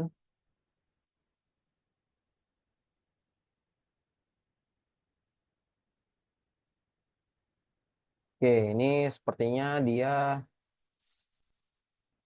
tidak bisa ya langsung ya untuk spatial reference-nya ya. Jadi saya coba hapus saja untuk spatial reference ini. Tidak usah dimasukkan. Klip 2, saya coba running lagi ya. Nah, baru bisa ya. Nah, ini salah, ini saya remove. Ini juga di remove. Nah, jadi tidak bisa ya kalau langsung ya. Kalau datanya raster seperti ini. Nah, ini sebenarnya data ini tuh masih ada yang bolong ya Bapak Ibu ya. Nah, bisa dilihat ini ada bolong, berarti perlu ada proses interpolasi ya. Nah, sebelum kita melakukan interpolasi, berarti data raster ini kan harus diubah ke poin dulu ya. Berarti raster to point. Ini diinputkan datanya. eh Point tekstur tanah. Nah, ini kita coba ubah langsung ya. Output koordinatnya ini menjadi 50S ya. Apakah bisa ya poinnya ini ya? Nah, ini coba di run. Oh ya, bisa ya. Berarti ya udah kita langsung interpolasikan ya dari data poin ini gitu. Berarti kita cari IDW gitu ya. Diinputkan poin tekstur tanahnya. Nah, ini point ID jangan lupa diganti menjadi grid code. IDW tekstur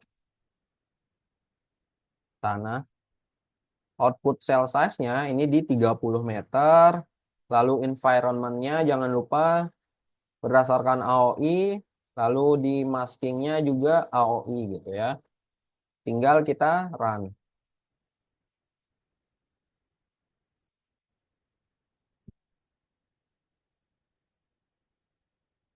Nah, seperti ini ya hasilnya.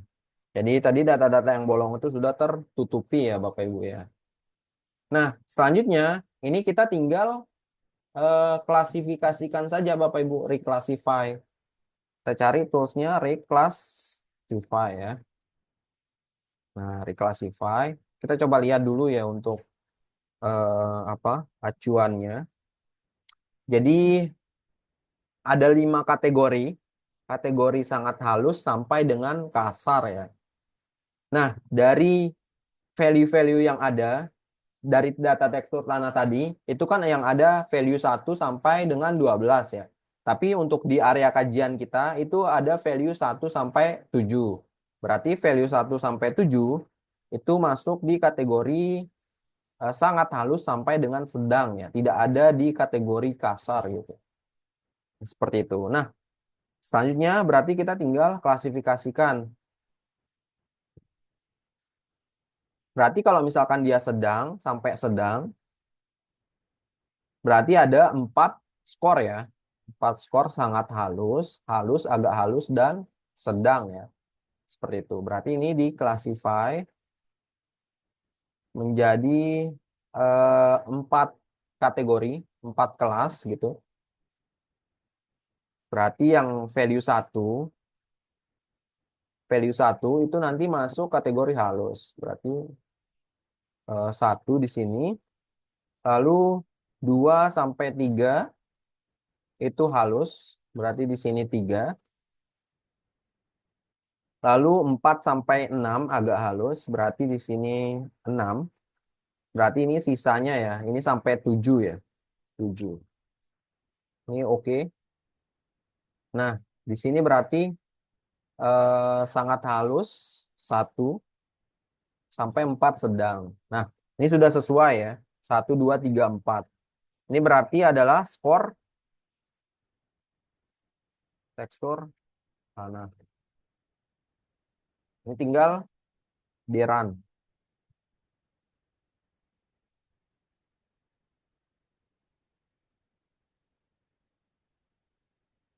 Nah, seperti ini ya. Ini kita remove saja. Nah, ini kita masukkan ya ke bawah. Nah, jika sudah, berarti kita ke parameter selanjutnya, yaitu adalah kelerengan. Ini diinputkan. Nah, ini kita gunakan data DEM yang SRTM ya, yang resolusi 30 meter. Jadi resolusinya ini sudah sama ya, tidak perlu proses interpolasi lagi untuk menyamakan resolusinya. Kita tinggal gunakan saja datanya. Berarti Untuk melakukan proses analisis kelerengan atau slope, ini sebenarnya cukup gampang ya. Berarti kita klik dulu area kajiannya, klik raster. Klik raster yang paling atas, ini diinputkan. Lalu output externnya berarti AOI-nya ya. Berarti ini clip dem clip. Jangan lupa use input fitur for clipping geometry. Lalu environment-nya kita coba ya gunakan 50S. Nah, ini kita coba-coba aja, kalau bisa ya lanjut, kalau tidak nanti tinggal diulang aja gitu ya. Nah, ini tidak bisa ya. Jadi kalau value-nya ini aneh gitu, berarti tidak bisa. Ini di remove saja. Kita tinggal ke environment lagi, berarti tinggal dihapus ya. Nah, ini lalu diganti namanya, tinggal di run. Seperti itu. Nah, ini di remove yang paling bawah. Nah, jika sudah, ini kan kalau kita mau analisis kelerengan, itu dia kan harus masuk di zona UTM ya. Nah, ini masih geografis. Tinggal kita project raster saja. Project raster yang paling atas. Lalu dem clipnya tadi diinputkan. Output koordinat sistemnya diubah mengikuti zona UTM-nya. Lalu di-OK-kan. Nah, ini tinggal di run saja. Lalu ini kita remove. Nah, jika sudah, berarti kita langsung saja ke analisis slope. Yang spatial analysis tool. Dan tadi yang sudah diproyeksikan, kita inputkan. Lalu di sini kita ganti rename-nya kelerengan gitu. Output measurement-nya berarti satuannya ya. Satuannya kita gunakan persentase. Tinggal di run aja ya. Run. Nanti setelah ini baru diklasifikasikan ya, skornya. Gitu. Nah, jika sudah, baru kita masuk ke reclassify. Reclassify yang spatial analysis tool. Kelerengan diinputkan. Nah, ini kita lihat dulu ya, untuk kelerengan berarti ada 5 kelas, lebih dari 40 sampai kurang dari 5% gitu. Berarti kalau dia semakin datar, itu kan untuk potensi air tanahnya itu kemungkinan lebih stabil ya kandungannya gitu. Seperti itu. Ini tinggal di classify, bagi menjadi 5 kelas. 5 kelas berarti yang pertama itu kurang dari 5%, ini 5%, 15, kelas kedua 15, lalu 25, lalu 40. Nah, ini yang lebih dari 40% gitu. Nah, ini kita oke kan. Nah, ini sudah ini berarti tinggal di reverse new values agar yang tertinggi itu skornya yang kategori datar ya. Nah, ini tinggal di reverse new values. Nah, ini berubah ya. Berarti 5, 4, 3, 2, 1 gitu. Untuk skor kelerengannya. Berarti ini adalah skor kelerengan gitu ya. Tinggal kita running saja. Nah, seperti ini. Ini di remove saja. Nah, ini jika tidak tampil, ini properties lagi. Nanti di generalnya, so layer at all scale. Ini di OK kan. Nah, biar terlihat ya. Kalau mau divisualisasikan biar lebih bagus, ini tinggal di stretch saja. Nanti di sininya misalkan kita ganti menjadi hijau ke merah gitu. Atau kalau misalkan mau yang value tertingginya hijau, berarti tinggal dibalikan ya, di invert ya. Nah, seperti ini. Oke, ini sudah semua parameter ya Bapak Ibu ya. Sudah 7 parameter. Mulai dari parameter pertama itu ada curah hujan, lalu produktivitas akuifer, lalu geologi gitu ya, lalu kerapatan sungai, tutupan lahan, tekstur tanah sampai dengan kelerengannya gitu. Nah, ini tinggal kita overlaykan saja Bapak Ibu. Nah, ini saya remove dulu. Saya remove. Nah, ini kalau tidak tampil jangan lupa ya.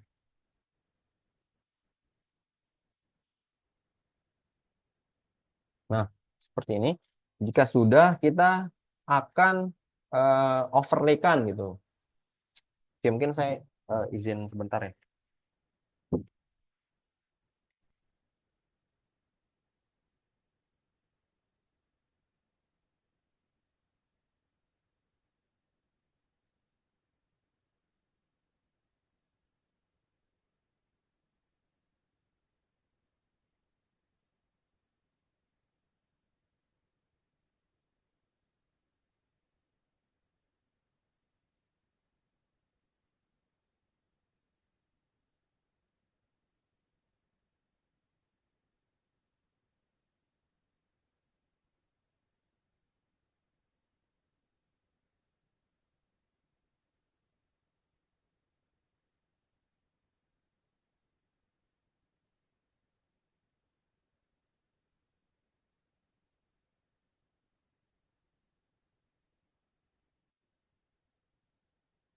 Oke, baik. Terima kasih sudah menunggu Bapak Ibu.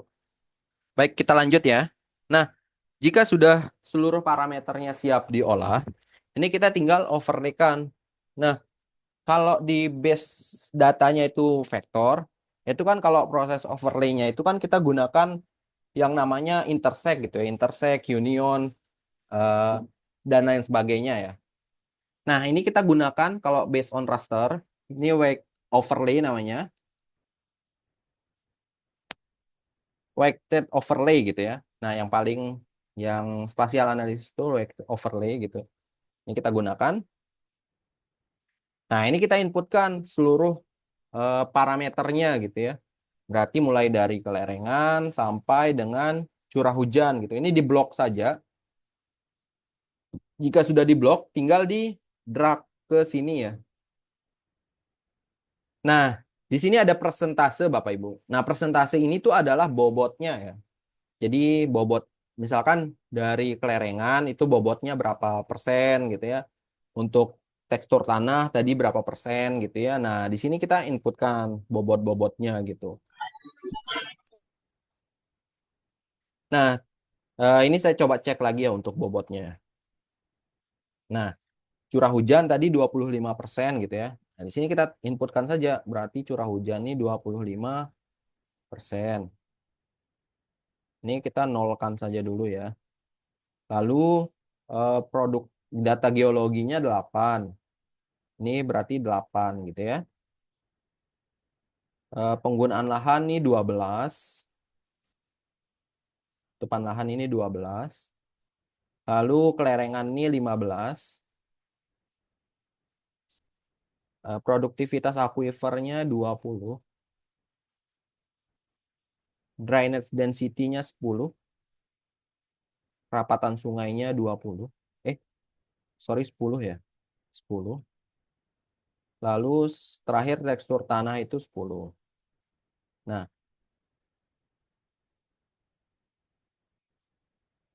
seperti ini. Kalau sudah 100% ini Bapak Ibu, nanti dia tidak ada tanda silang ya di sini ya. Kalau misalkan di sini kita taruh 13 gitu, dia tidak bisa nanti ada tanda silang. Itu berarti akumulasinya itu lebih dari 100%. Ini harus 100% ya.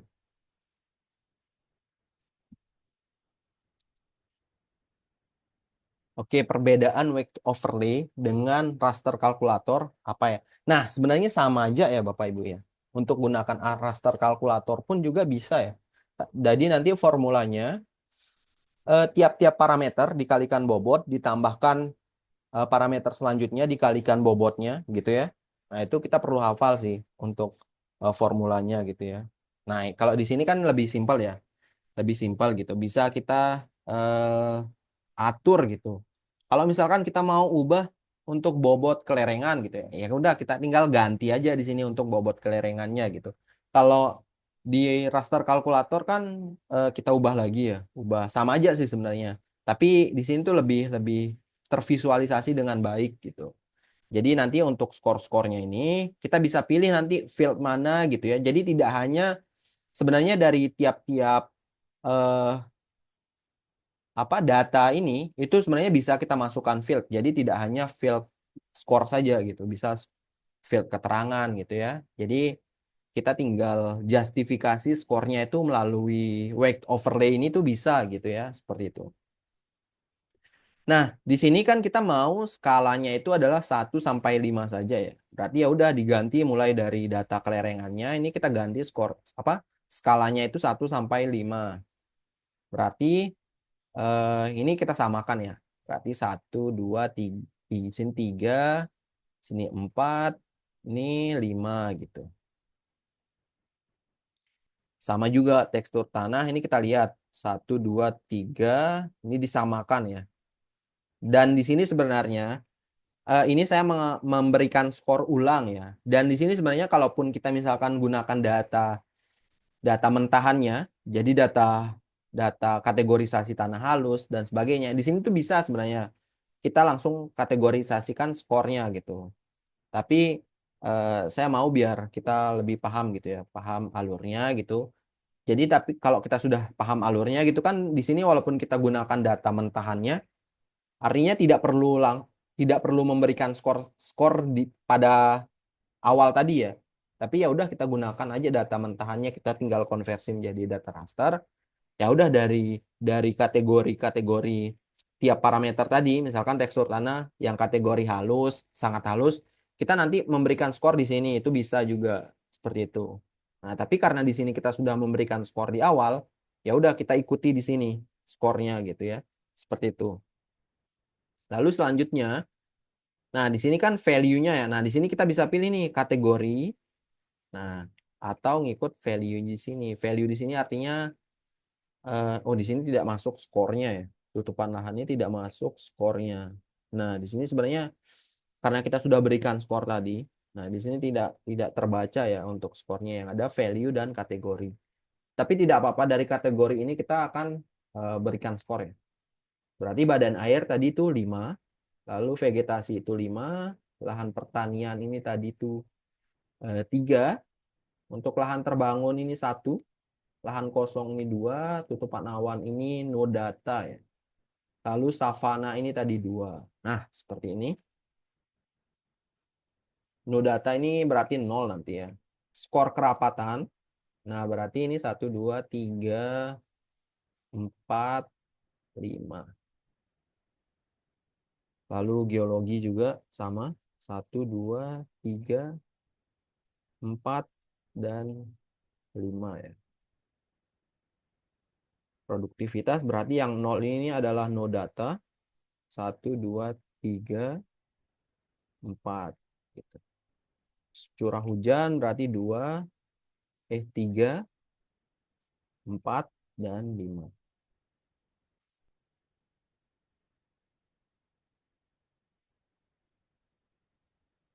Oke, kalau di analisis multi kriteria decision analysis, weighted linear combination,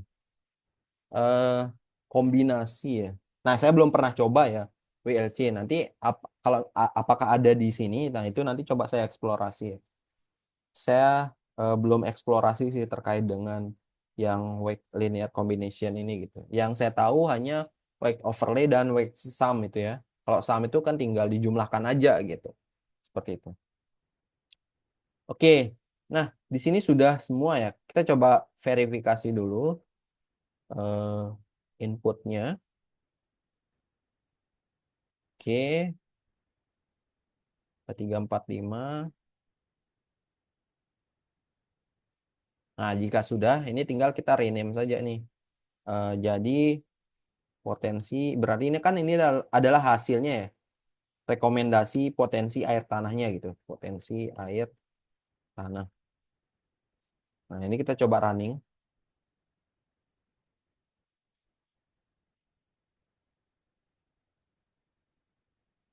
Oke, nah ini adalah hasilnya ya. Nah ini sebenarnya hasilnya jangan terpaku pada skornya ya. Apa hasil, misalkan hasilnya itu ada kategori 1 sampai 5 gitu. Nah sebenarnya hasilnya itu tidak harus ada skor 1 sampai 5 gitu. Tapi tergantung hasilnya lagi, hasilnya, bobot dan data-data parameter kita itu juga mempengaruhi gitu. Kalau misalkan tidak ada hasilnya di sini 1, ya udah berarti memang dari hasil analisisnya tidak ada kategori sangat rendah gitu. Berarti yang ada adalah rendah, sedang dan tinggi gitu ya untuk potensi air tanahnya gitu. Seperti itu. Nah, ini adalah hasil akhirnya Bapak Ibu. Berarti kita bisa dapatkan, sebentar saya coba visualisasikan dulu ya. Nah, berarti yang merah ini itu potensi air tanahnya itu rendah gitu. Lalu yang 3 ini tuh sedang, yang 4 ini tuh tinggi ya potensi air tanahnya gitu.